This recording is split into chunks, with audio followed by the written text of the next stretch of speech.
Imagine a city gleaming with gold, floating on a lake, its temples scraping the sky, and its people masters of art, astronomy, and war. This was Tenochtitlan, the heart of the Aztec Empire. Yet in just 2 years, this magnificent civilization crumbled. How did a few hundred Spaniards dismantle an empire of millions? The story isn't just about battles. It's about betrayal, disease, and a clash of worlds. It's a tale of ambition, resilience, and the unforeseen consequences of contact between distant civilizations.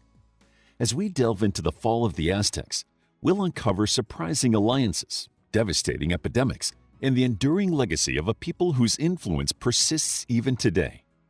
Prepare to journey through a pivotal chapter of history that reshaped the world. The rise and glory of the Aztec Empire. Before their rapid and brutal collapse, the Aztecs built one of the most extraordinary civilizations the world has ever seen. They weren't the first great power in Mesoamerica, but were certainly one of the most dynamic, aggressive, and ambitious. Their story begins not with empire, but with wandering. According to Aztec legend, their ancestors, known as the Mexica, originated from a mythical northern land called Aztlan.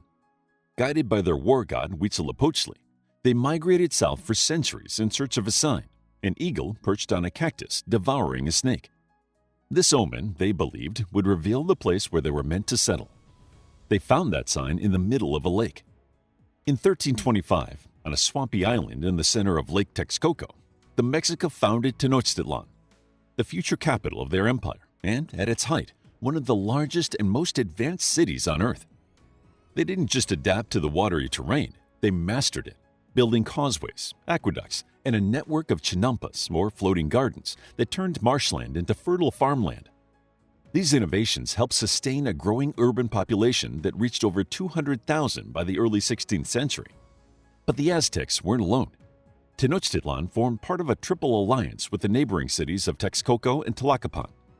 Together, they conquered surrounding territories through a mixture of warfare, diplomacy, and strategic marriages. By the time of Moctezuma II, the Aztec Empire stretched from the Gulf of Mexico to the Pacific Ocean, dominating over 5 million people.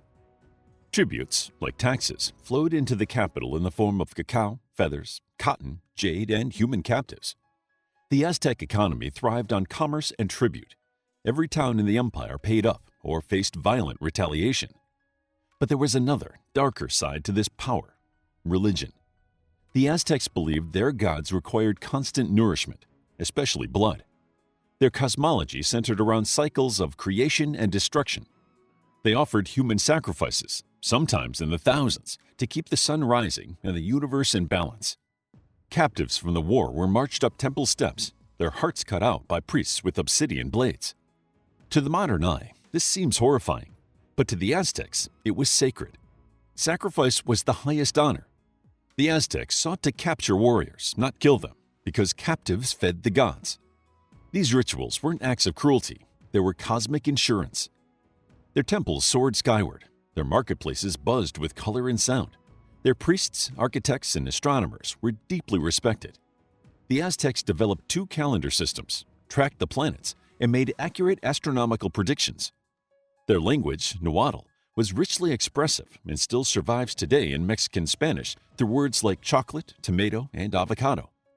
However, for all their accomplishments, the Aztecs were not beloved by their subjects. Many resented the crushing tribute, the forced conscription, and the constant demand for sacrificial victims. The empire wasn't a unified nation, but a patchwork of subdued and restless peoples. And that would prove fatal. By the time the Spanish arrived in 1519, the Aztecs were powerful, but vulnerable. Their society was hierarchical and centralized, with the emperor holding immense power. Moctezuma II ruled from a golden throne in a city of pyramids and canals, but he couldn't have predicted what was coming. Because the Spanish didn't just bring steel, gunpowder, and horses, they brought collapse. The arrival of the Spaniards, gold, gods, and misunderstandings. In 1519, everything changed. A Spanish expedition led by Hernán Cortés landed on the Gulf Coast of what is now Mexico. Cortés wasn't just another explorer, he was an ambitious, cunning man who defied orders by setting out from Cuba. His fleet consisted of 11 ships, a little more than 500 men, 16 horses, and a handful of cannons. hardly an army capable of toppling an empire of millions. Cortez wasn't alone for long. He marched inland. He encountered native groups resentful of Aztec dominance. The Totonacs and the powerful Tlaxcalans, longtime enemies of the Aztecs, became his allies. Within weeks, Cortez had forged a multi-ethnic force that would soon challenge the mighty Mexico. But another critical ally was disease, though the Spaniards didn't yet realize it. When Cortez reached Cholula, a city allied with the Aztecs, he massacred thousands, possibly as a warning. This brutality shocked the region, but opened the way to Tenochtitlan, where the real drama began. At the heart of the Aztec Empire, Emperor Moctezuma II faced a dilemma. Omens, comets, floods, and strange visions had troubled him for months, and rumors had spread of pale men arriving from the east on giant beasts. Some Aztecs believed these newcomers might be gods, or at least messengers of the gods. When Cortez and his men finally arrived in November 1519, Moctezuma welcomed them with gifts and lodgings inside the imperial capital. Why? Historians still debate.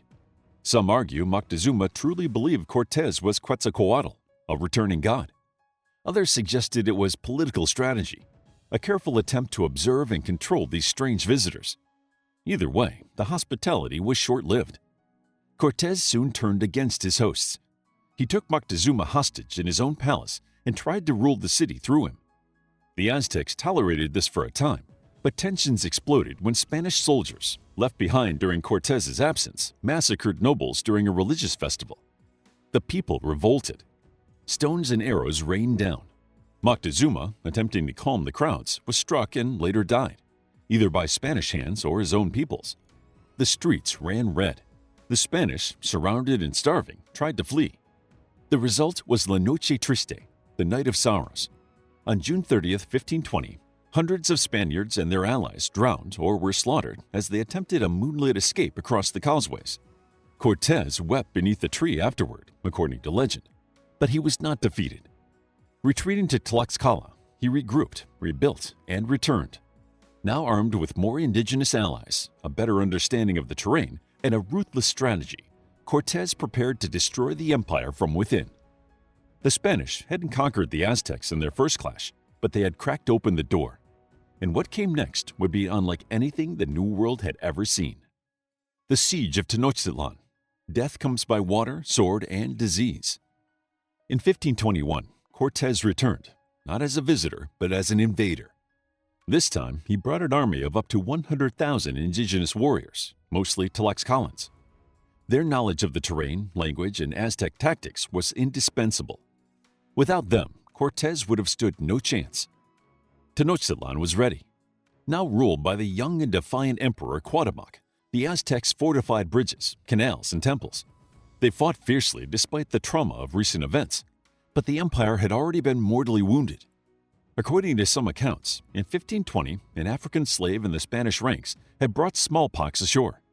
The disease spread quickly, killing tens of thousands, possibly 40% of the Aztec population in under a year. The virus had no mercy. It struck nobles, farmers, warriors, and even the emperor. The Spanish weaponry was superior: steel swords, firearms, cavalry. But it was disease that did the real damage. Smallpox didn't care about bravery. It killed in silence. Cortez knew he had to cut off the city. Using wood salvaged from dismantled ships, he built 13 brigantines, warships designed for the lake. These floating fortresses gave him control of the waters around Tenochtitlan, choking supply lines and hammering the city from afar. The siege lasted 93 days. Starvation set in. Fresh water ran out. The dead piled up in the canals and streets. Yet the Aztecs fought like warriors possessed. Spanish soldiers recorded ambushes, counterattacks, and hand-to-hand combat in the temples. The brutality shocked even hardened conquistadors. When the Spanish breached neighborhoods, they found civilians too weak to flee, lying in the ruins. Finally, on August 13, 1521, Cuauhtémoc was captured. He offered his weapon to Cortez and asked to be killed rather than see his people enslaved. Cortez refused. He needed a symbol of conquest. However, the emperor would later be tortured and killed during a failed expedition. Tenochtitlan, once the Venice of the Americas, was reduced to ash and bone. The temples were pulled down. Canals were filled in. Spanish builders erected Mexico City atop its ruins. The Aztec Empire was no more. But the story doesn't end there, because conquest wasn't the same as erasure. The aftermath: resistance, survival, and a legacy that refused to die. The fall of Tenochtitlan marked the beginning of Spanish rule, but not the end of Aztec culture. Though the empire was dismantled, many aspects of Aztec life endured, adapted, hidden, and preserved by generations of indigenous people. The Spanish imposed Catholicism, tore down temples, and banned native languages. However, many Nahua people, descendants of the Aztecs, continued to pass down their stories orally, preserving songs, poetry, and history through clandestine means. The Nahuatl language survived and evolved. Today, over 1.5 million people in Mexico still speak it. Its words live on in place names, food, and everyday vocabulary. In Aztec art, it was rediscovered centuries later in murals, codices, and in sculpture. Their aesthetics, glyphs, and symbols now appear in museums across the globe. Even the Spanish couldn't erase everything.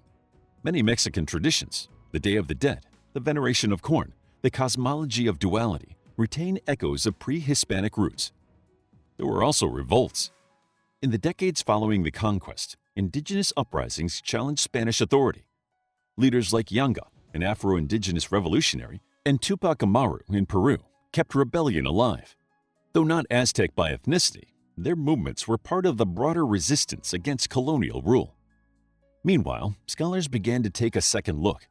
For years, history books relied almost solely on Spanish accounts, written by men like Bernal Diaz del Castillo and Cortés himself.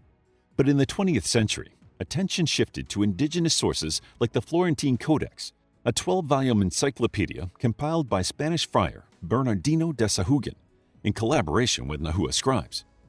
It revealed a very different story, a story of loss, yes, but also adaptation, brilliance, and survival. Today, Tenochtitlan sleeps beneath the streets of Mexico City. But in 1978, construction workers discovered the buried ruins of the Templo Mayor, the great temple of the Aztecs. Excavations began, and the temple was resurrected, piece by piece, story by story. Now, visitors walk where priests once walked.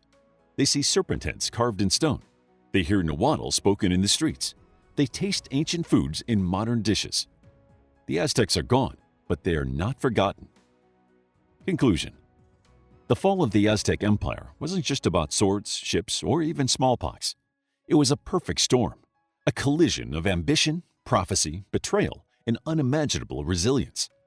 One moment, they ruled the valleys with gold-lined temples and a calendar that mapped the stars. The next, their empire was reduced to rubble, their gods outlawed, and their capital buried beneath foreign stone. But the Aztecs never truly vanished. Their spirit still breathes through Mexico's languages, legends, foods, festivals, and fight for identity. They remind us that civilizations don't just collapse, they often echo. And in those echoes are lessons about power, hubris, and cultural survival. So when we look back at Tenochtitlan's fall, we're not just revisiting tragedy, we're uncovering strength, uncovering humanity, uncovering how easily greatness can be lost, and how fiercely it can endure.